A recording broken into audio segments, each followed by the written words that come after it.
Lewis Hamilton has once again shaken the world of Formula One. And this time it was not because of a spectacular overtake or an impressive qualifying performance. What caused a stir was what he said right after the checkered flag, something that has generated countless comments and debates both inside and outside the paddock. After an extremely difficult weekend for Ferrari at the Japanese Grand Prix, Hamilton was very direct in his words, revealing an internal issue that has been hurting his performance since the opening race of the season. And by doing so, he sent the clearest message yet to Scuderia. If they want to fight for victories, changes must happen immediately. The impact of this statement is even greater when we consider the current context. We are only at the beginning of the calendar.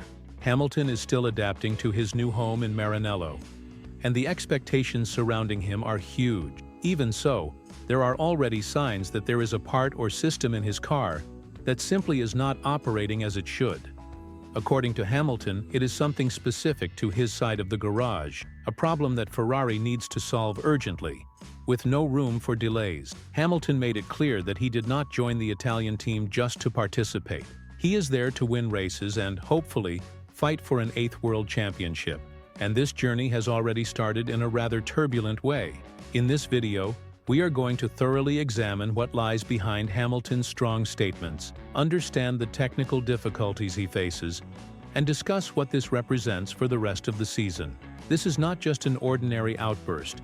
It is the first major warning that important issues exist behind the scenes at Ferrari. From the words Hamilton said right after the race to the signs that the car's development is compromised, we are going to explore what went wrong in Suzuka and how this could impact the future of Ferrari and Hamilton himself in this championship. So get ready, because we have a lot to talk about. Make sure to like this video, subscribe to the channel, and turn on notifications, because Hamilton's journey at Ferrari promises to be one of the most exciting stories in recent Formula One history, and we will be here for every moment. Now let's dive into exactly what Hamilton revealed after the Japanese Grand Prix, and why his words carried so much weight.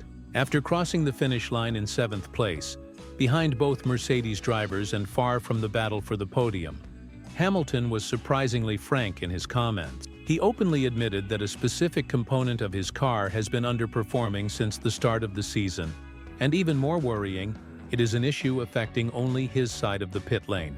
Although he did not name exactly which part it is, probably due to internal team policies, the tone and choice of words made it clear that it was not a minor flaw.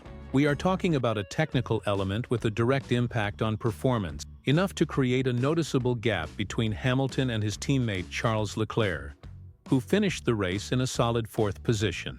According to Hamilton, considering the conditions he had, the result he achieved in Suzuka was the best possible. Now think about it, a 7-time world champion, known for his ability to extract the maximum from any car, saying there was simply no more performance to be found. Looking at the performance across the first 3 races of the season, the trend becomes clear.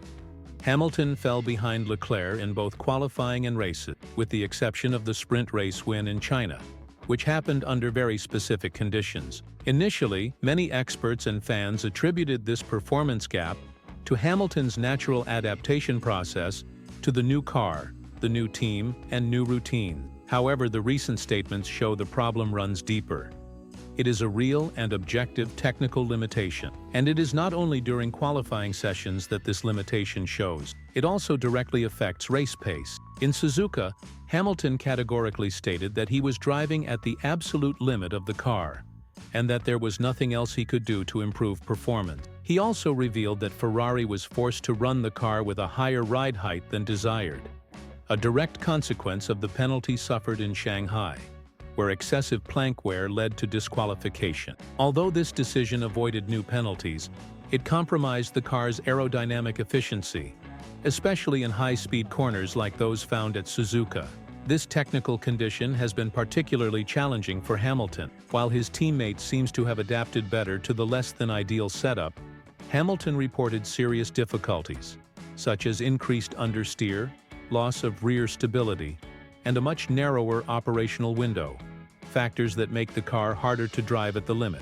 In a field as competitive as Formula One, these details make a huge difference when battling rivals like Red Bull, McLaren, and Mercedes. Hamilton also mentioned that Ferrari has already identified the issue that is compromising his car and that there is a plan to fix it in time for the next race. However, everyone who follows Formula One knows that diagnosing a problem is only the first step.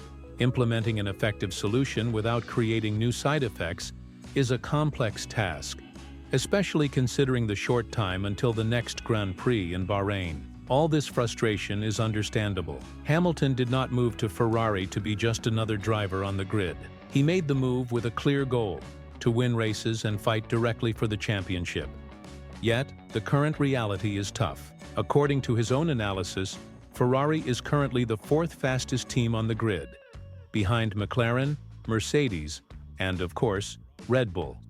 And it is not just about top speed. According to Hamilton, Ferrari struggles with a lack of aerodynamic downforce, which affects both qualifying and race performance. Hamilton estimated that the top teams are between 3 and 4/10ths of a second per lap ahead of Ferrari, a huge gap in a sport where every tenth matters. More importantly, Hamilton emphasized that the team must work urgently to reduce this gap, not only for the next race, but for the entire remainder of the season. If serious development updates are not introduced soon, there is a risk that the gap to the leaders will grow even wider, making any real chance of winning increasingly unlikely. Facing this scenario, Hamilton's future at Ferrari is at a critical juncture. If the team manages to fix the specific problem in his car and develop meaningful upgrades, we could see Hamilton fighting at the front, adding new chapters to his already legendary career.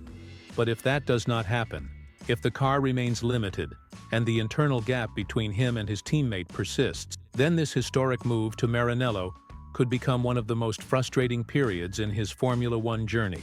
It is important to note that a driver of Hamilton's stature, speaking so openly about the team's weaknesses, is rare and significant. Such declarations have deep repercussions inside teams, increasing pressure on everyone involved, from engineers to top management. In other words, what Hamilton did was not just a complaint, it was a challenge. Now the responsibility lies in Ferrari's hands. Will they be able to give Hamilton the competitive car he needs? Will they fix what is broken and restore the trust of one of the greatest drivers in motorsport history? Leave a comment below sharing your opinion. What should be Ferrari's top priority right now? Fixing the ride height issue, solving the underperforming component, or accelerating the broader development strategy? And if you enjoy deep and straightforward analysis about the biggest stories in Formula One, do not forget to like the video, subscribe to the channel, and turn on all notifications. Lewis Hamilton's journey with Ferrari is just beginning, and there is no doubt that it will bring plenty of excitement ahead. Thank you very much for watching, and see you in the next video.